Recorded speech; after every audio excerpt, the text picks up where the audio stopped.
Sharing the Covers, Every Couple's Guide to Better Sleep.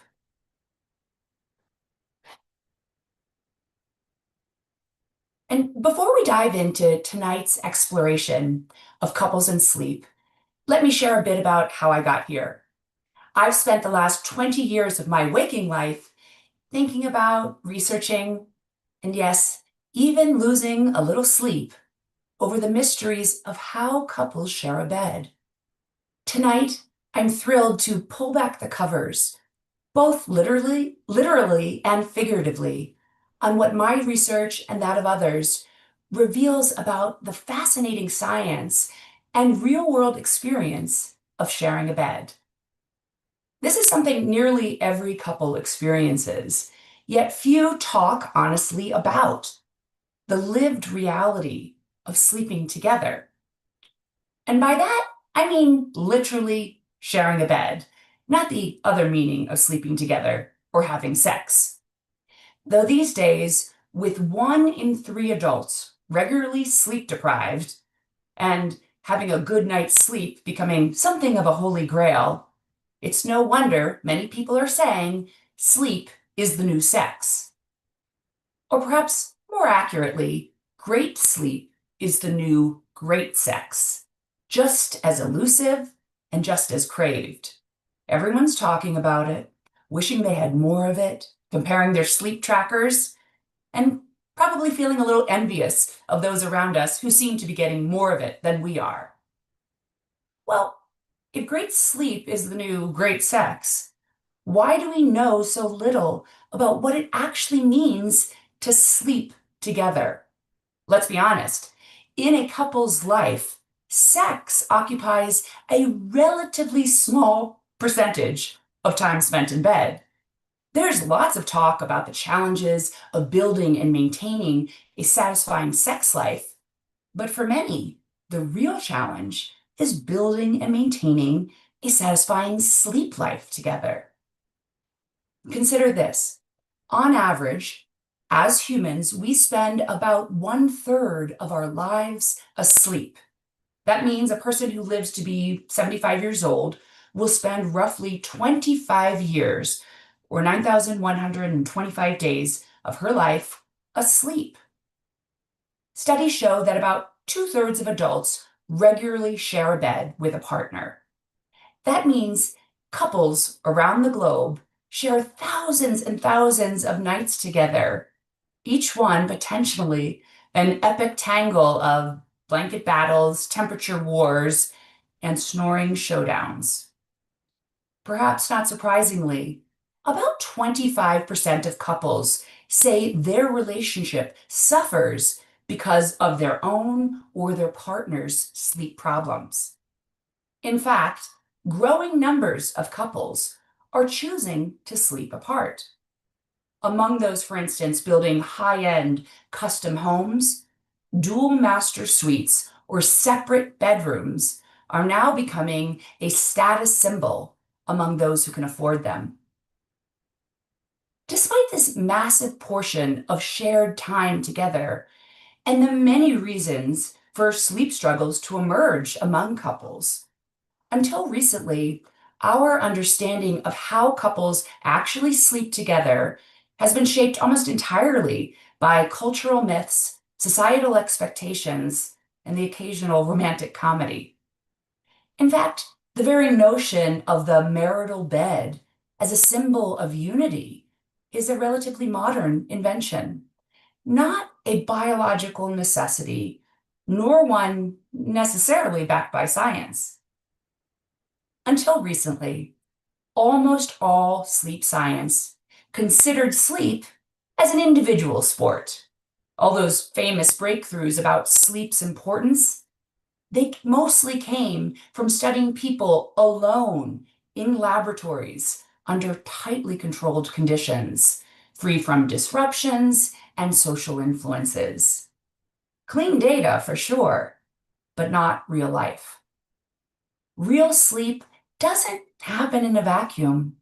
Out here in the wild, sleep is messy, interrupted, imperfect, and most importantly, it's shared. Night after night, millions of people sleep side by side their partner, navigating the beautiful and sometimes complicated reality of sharing a bed. This disconnect between sleep in the lab and sleep in the wild has fueled myths and misunderstandings about sleep, especially when it comes to relationships. So tonight, let's pull back the covers on these myths and confront the realities of sleep as it's truly lived among couples. One of the most widely held myths is that sex is good for sleep.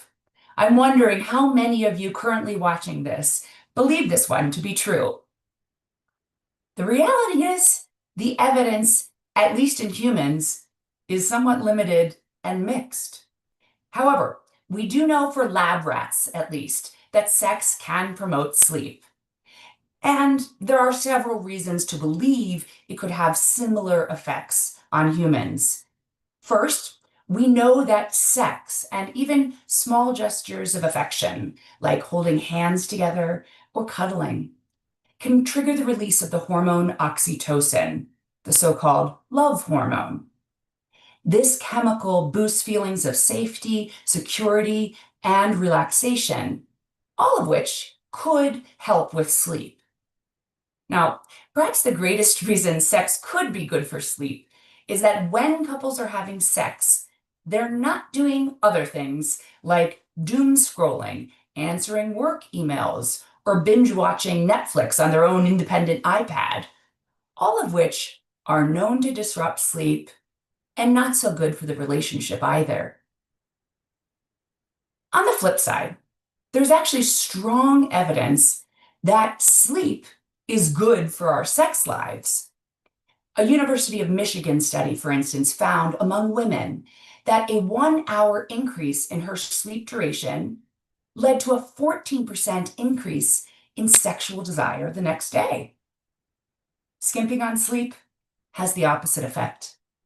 When healthy young men were sleep deprived for about 5 hours of sleep per night for less than a week, they showed about a 10% reduction in testosterone levels. To put that in perspective, that's the equivalent of aging a man by about a decade in terms of this critical reproductive and sexual hormone. In sum, while the connection between sex and sleep is nuanced and individual, if you're searching for an easy, evidence-based way to spice up your sex life, a good night's sleep might be just the magic pill you've been looking for. Now let's talk about another common myth. Larks and owls just can't get along. You probably know the type. Maybe you're married to one. Some people wake up cheerfully at the crack of dawn, ready to greet the day, much to the chagrin of everyone around them, while others really don't come alive or hit their stride till long after midnight, often driving their early bird partners crazy. It turns out there is some truth to the idea that birds of a feather sleep better together. My research, for example, tracked couples' sleep minute by minute throughout the night. What do we find? Those who were asleep or awake at the same time throughout the night, i.e., whose rhythms were in sync, tended to be more satisfied in their relationships. In another study, we discovered that when couples went to bed at the same time on a consistent basis, women reported feeling more connected and more satisfied in their relationships the next day. So what if you're a mismatched pair? A morning lark married to an evening owl? Don't lose hope. The story doesn't end there. Research has also shown that couples who are mismatched in their sleep-wake preferences or chronotypes can still thrive if they have strong problem-solving skills as a couple. For many couples, it's the time before falling asleep that is most important for connecting. So if you're a morning lark and your partner is burning the midnight oil, share some quality wind down time together in bed before the early bird drifts off to sleep. Then let the night owl quietly slip out of the room for their own pre-sleep routine, and then return to the bed at their own later and natural bedtime. Being out of sync in your sleep isn't a deal breaker. It's just a challenge, one that couples can overcome with understanding and good communication. Now let's talk about the elephant, or rather the rhinoceros, snoring in the room. It's the classic setup. He snores, she seethes, and then an elbow gets thrown to the ribs. This brings us to myth number 3, that snoring is just a nuisance or a joke. But snoring is no laughing matter. It may be a sign of sleep apnea, a sleep disorder linked to increased risk of heart disease and stroke, and a number of other adverse health conditions. And the consequences go well beyond the snorer. Bed partners of snorers have 3 times the risk of insomnia compared to those sleeping with non-snorers. So if snoring is disrupting either of your sleep, use that as a signal to see a medical professional.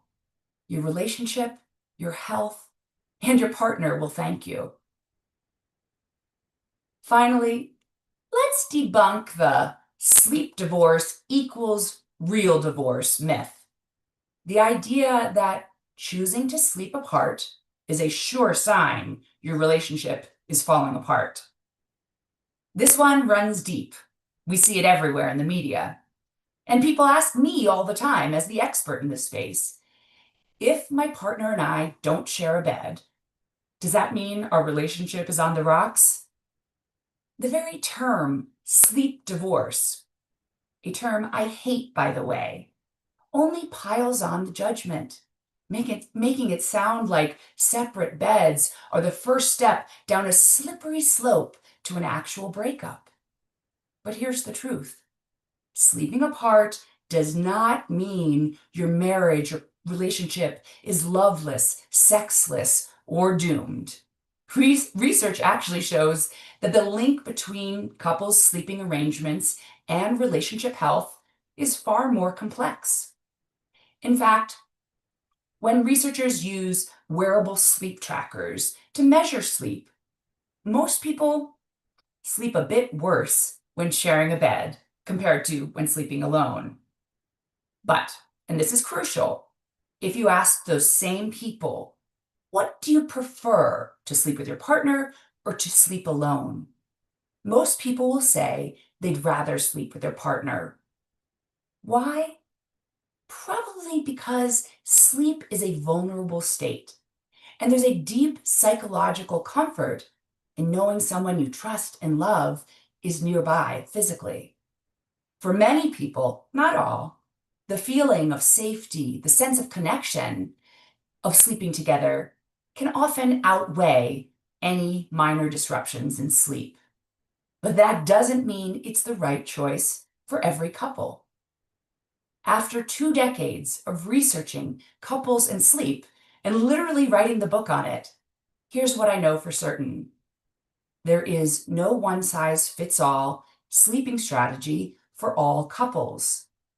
Every couple needs to carve out the sleeping arrangement that works for them, without shame, without guilt, and without fear of being judged. What matters isn't so much where you sleep, but how you connect, communicate, and stay honest about what you both need when it comes to your sleep. Couples who communicate openly can keep their intimacy thriving and their relationship strong, whether they share a bed or not. And here is one universal truth. Prioritizing your sleep isn't just self-care, it's relationship care.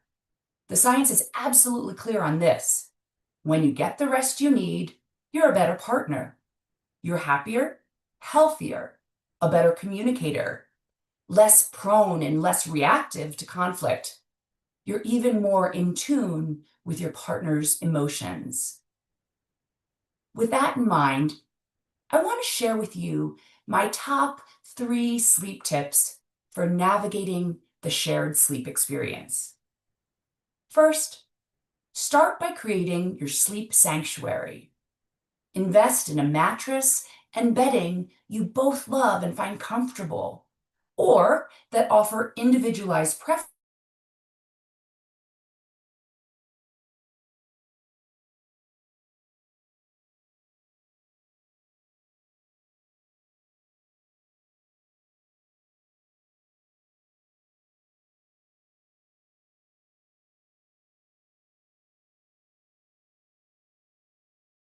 It's your sanctuary after all. Far too often, when phones invade the bedroom, they not only powerfully disrupt our sleep, but they also can become a substitute for real human connection. I challenge you this. Rather than caressing your phone right before you go to bed, how about caressing the person you love lying right there beside you? Second, build a nightly ritual of connection. I recommend a technique known as the high-low compliment practice. Before lights out, each partner shares a highlight from their day, a challenge they experienced, and then a genuine compliment or an expression of gratitude for the other person. Evidence shows this type of gratitude-based check-in can reduce stress, deepen connection, and improve sleep quality. Finally, be each other's sleep cheerleaders. Celebrate small victories, forgive slip-ups, and be willing to talk openly and honestly about what's working and what's not working in the bedroom when it comes to sleep. Remember that sleep in a couple is actually a team sport, one that can nourish your relationship just as much as your bodies. Now, before I wrap up, there is one myth I still have to call out. The belief that sleep is just wasted time. You've all heard the saying, sleep when you're dead. But that attitude doesn't just erode your own personal health and well-being. It quietly undermines your relationship quality too. Honestly, this is one of the reasons why I love studying couples' sleep. For many, it can be the ultimate motivator. If you won't prioritize sleep for yourself,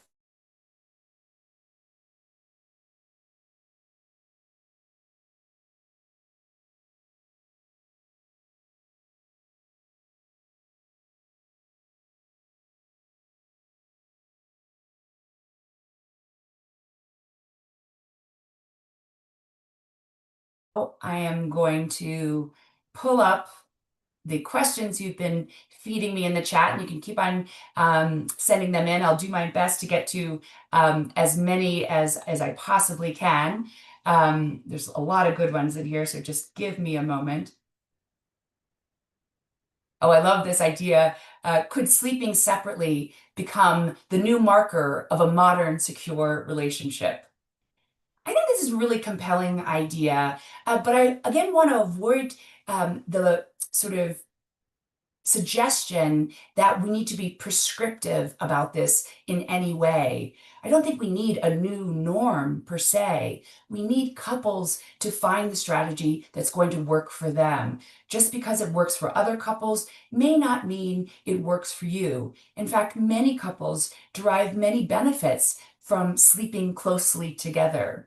So I think in general, as a society, we have to move away from this idea that other people should be dictating one of the most intimate and, by the way, important foundational health behaviors that we engage in. And whether that happens side by side with your partner or apart, that decision is entirely based on what works for that couple, not societal expectations or norms, because they do vary and have varied throughout human history.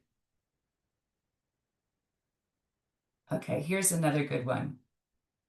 If two people are otherwise compatible but sleep terribly together, should sleep compatibility be considered a deal breaker? Absolutely not.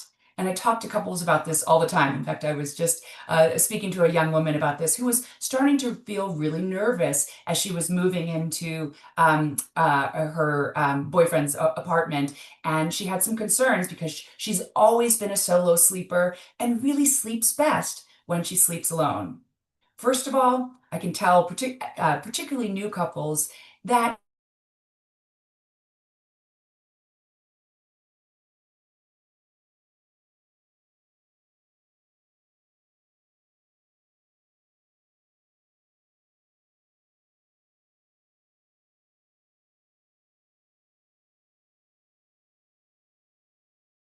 sleep timing is probably a recipe for bigger problems than allowing yourself to have your own sleep patterns, but find ways to connect independent of your bedtimes and wake times. Because we know, for instance, that our circadian preferences or chronotypes are about 50% genetically determined.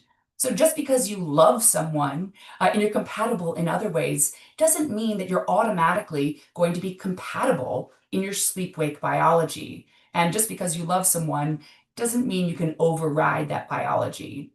So rather than thinking about sleep incompatibility or challenges as being a deal breaker, again, think about it as something to work on as a couple. Healthy couples do, in fact, navigate a host of challenges and differences both day and night. I often suggest to couples experiment with different strategies and then collect the data and check in with each other to see if this is actually improving the situation or not. And testing out, for instance, let's say you sleep apart a couple nights a week.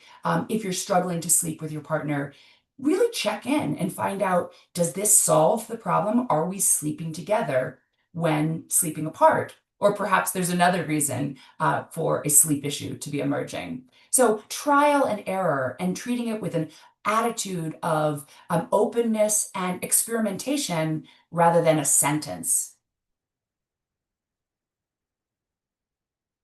How do couples' different sleep chronotypes affect power dynamics in relationships? For example, do morning people unknowingly dominate relationship routines? That is a great question. I can speak to this clinically primarily, as I don't actually think this specifically has been tested in a research study in terms of who drives bedtimes. But I can tell you clinically, I see this all the time. Someone will come in suffering from insomnia because they can't fall asleep. And as I do the evaluation and work with the person, I ask them, so, your bedtime looks like it's 10 p.m. What determines your bedtime? Are you sleepy at that time? And the person might say, no, I'm not sleepy, but that's when my partner goes to bed. Well, it's often the case if you set bedtime according to your partner's rhythm instead of your own, you get into bed and inevitably can't fall to sleep because, again, you can't override your biology. That then leads to frustration and anxiety around the inability to fall asleep, which can lead to symptoms of insomnia. So it's often the case that this is not a case of insomnia, it's a case of a night owl trying to go to bed at a too early time for their intrinsic biology, simply to be compatible or in sync with their partner.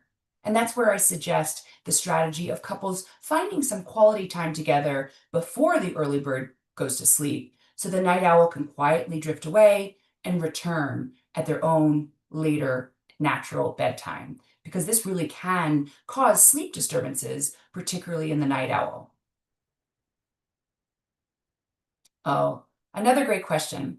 How might sleep tech or wearables and tracking apps be subtly shaping our relationships? I think when it comes to sleep trackers, it's really amazing the amount of data and the accuracy of the data. It's now improving tremendously, how that can be very helpful in influencing our own sleep. And I think it can also be a powerful influence on our relational sleep. As I know, many couples will sort of compare their sleep tracking data and maybe berate each other if they notice that their sleep wasn't so good, and they can remind their partner, "Oh, well, you had that extra glass of wine last night." So, in a gentle and coaching manner, I think couples could be supportive in using and sharing their data to improve both of their sleep and their relationships.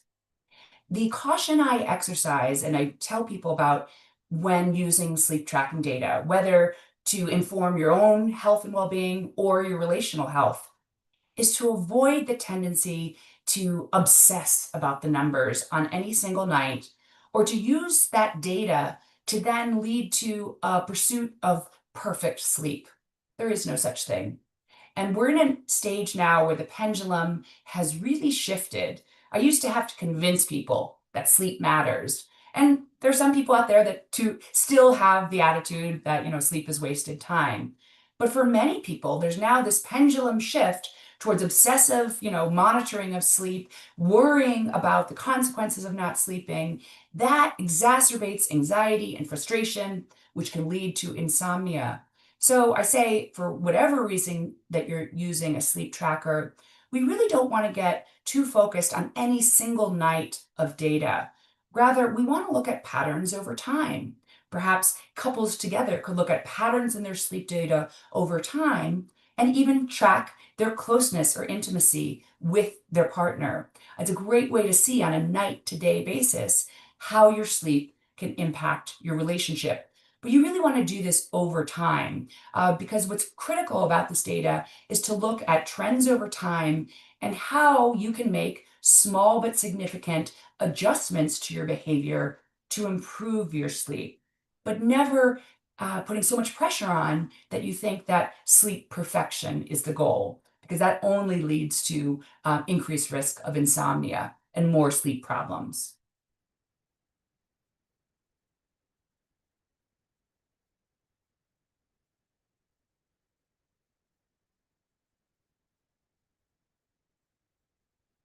Oh, and this sort of relates to this. A lot of sleep experts have been talking about how to sleep better and smarter. Can this good sleep hygiene ever become too clinical, where intimacy gets sacrificed at the altar of optimal sleep? I am so glad this question is asked because I do think that this is a potential concern of this sleep maxing. The more we focus individually on our own night to night data and get obsessed with being perfect sleepers, that can interfere with the activity of real living. And I'm saying this as a sleep expert, that yes, I know how important sleep is, but living life fully and connecting with your partner, sometimes that means you're going to stay up later than your ideal bedtime because maybe you and your partner are going out to a lovely dinner or going to a concert or theater. That's okay. We don't want to turn sleep into the ultimate goal at the sacrifice of living fully and richly, because it's really all the components. Sleep is a foundation of health, but so are our social relationships and our connections with others. So we want to make sure this pursuit of perfection, which will always be elusive when it comes to our sleep, doesn't sacrifice the fact that life gets messy at times and we need to have grace with ourselves as well as with our partner. This is an interesting question about whether REM sleep cycles align in deeply connected couples. There is actually one really fascinating study that looked at couples sleeping together versus apart. And in this study, it was actually different than the prior studies that had looked at sort of basic sleep tracking data, where I showed that when you look at couples sleeping together or apart, objectively speaking, when we're using primarily wrist sleep trackers, which pretty much measure motion at night, we find that couples sleep slightly worse when sharing a bed than sleeping apart. That's likely because of the extra movement that occurs when two people are in a confined space. However, in this other study, they actually used more enhanced measures of sleep, including the measurement of sleep architecture, including the measurement of rapid eye movement sleep. And what they found was that when couples were sleeping together, they actually did have increased density of REM and less fragmentation of REM. REM is the type of sleep where most of our dreams occur. It's also critically important for learning, memory consolidation, and emotional processing. So while the literature is still in its infancy, there is some suggestion that one of the benefits for some couples of sharing a bed is this sort of enhancement of REM sleep. And I've also seen this in some of my work when we've studied couples' sleep and looked at their sleep histograms, as they're called, throughout the night. We do see some of this syncing in their REM sleep, as well as their propensity to be awake or asleep at any one moment in time. But we always get back to the fact that there are couple level differences.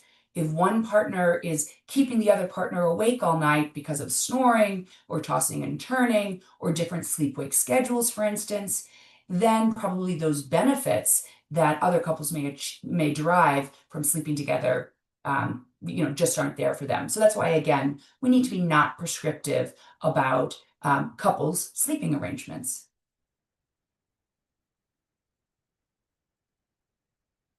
Hmm. Another great question. How might sleeping together or apart impact our emotional regulation during daytime arguments? It's really a great question. And I think the best way to answer that is I think it's less about sleeping together or apart, but rather how well you slept, regardless of your sleeping arrangement. My studies have shown, for instance, that when couples are poorly slept, again, regardless of sleeping arrangements, when they engage in conflict, and by the way, all couples engage in conflict, even healthy couples. So it's not conflict that matters per se for the quality of a relationship, but it is how couples engage in conflict that matters for relationship quality. And what my work has shown is that when couples aren't getting the sleep they need, they're more likely to engage in the very relationship behaviors, such as hostility and cynicism and attacking their partner when they engage in conflict, as compared to when they're well rested. So, this is again why I say that getting good sleep is your priority in your relationship, because we know from consistent research that healthy sleep is predictive and associated with the building blocks of healthy relationships. In converse, poor sleep is associated with increased irritability, lower frustration tolerance, increased propensity to conflict, and when engaged in conflict, those toxic relationship behaviors like hostility are more likely to emerge.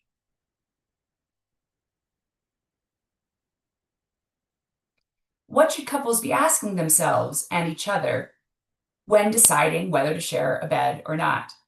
This is a great question as well. And in my book, I actually cover a number of questions that are sort of conversation starters around this entirely neglected topic of how couples, negotiate the night. And again, when you think about the proportion of time that couples spend sleeping together or apart, it's really a shame that we don't have a dialogue or a way to open up these conversations. So I think that there's a number of strategies to just be open and allow these conversations to occur in a non-threatening or non-judgmental way. So one starter is to talk about your sleep and relationship histories.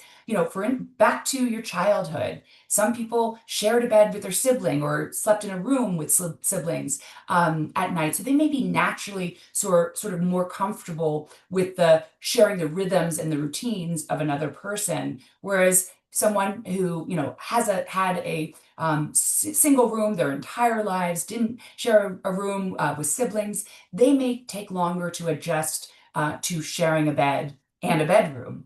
So even talking about sort of your histories and your expectations about whether couples should sleep together or not. Some people have parents who have been sleeping apart for ages, and they may have feelings about that, that it worked really well for them, or that it seems sort of awkward. So bringing these sort of expectations and histories to light are a great way to come together and see there's not one way that is going to work for everyone, and that negotiation might be necessary because we each bring different histories and different expectations. And always checking in with how well you're sleeping, right? That's the ultimate goal because good sleep is a priority for healthy relationships. And like I said, for couples who are considering whether sleeping together perhaps isn't working for them, don't approach sleeping apart as a life sentence. Rather, treat it as an experiment. Maybe you try it out a couple nights if that's your inclination, and look at your own data. Actually, another great use of sleep trackers. And then come back together and discuss what you found. Did you actually sleep better? Did you feel like you were losing intimacy or closeness? So it's a way to check in and really determine the impact on your sleep and your relationships without it feeling like this is permanent or forever.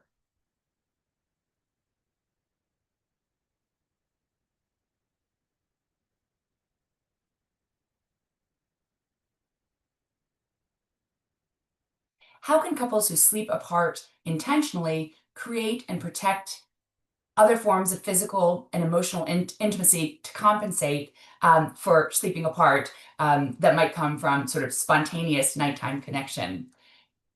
This question I get asked all the time. And the reality is, first of all, that all intimacy does not occur, particularly in long term couples, at night or in a spontaneous manner. In fact, many couples are busy, and scheduled sex or scheduled intimacy can be just as sexy and romantic as spontaneous intimacy. And so, couples who intentionally sleep apart, they can also be intentional about when they're going to have those moments of intimacy. It doesn't have to be in the middle of the night. It doesn't even have to be right before bedtime.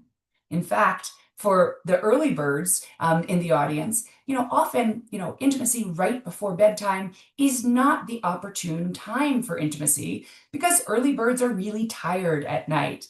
And our chronotypes impact not only our sleep-wake cycles, but also our emotions, our desire and enjoyment of intimacy. So scheduling time, being intentional about preserving that intimacy is exactly how healthy couples may choose to sleep apart without losing or sacrificing their intimacy.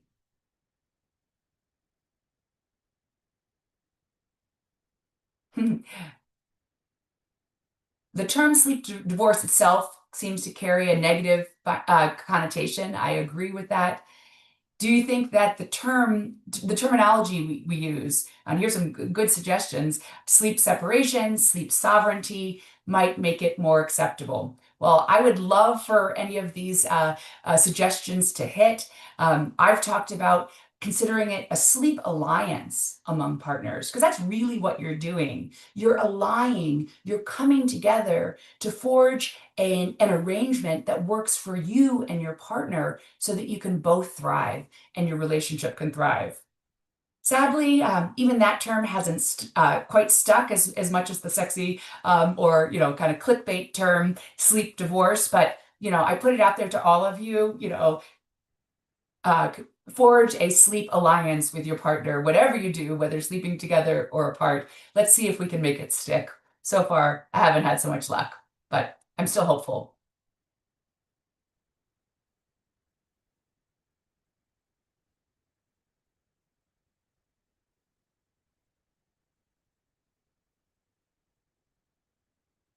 All right, I think I'll take just this one last question. Given what we know about the high prevalence of sleep issues in couples, why do you think modern home architecture and design still almost universally default to the single master or main bedroom rather than normalizing dual sleeping suites as standard healthy options?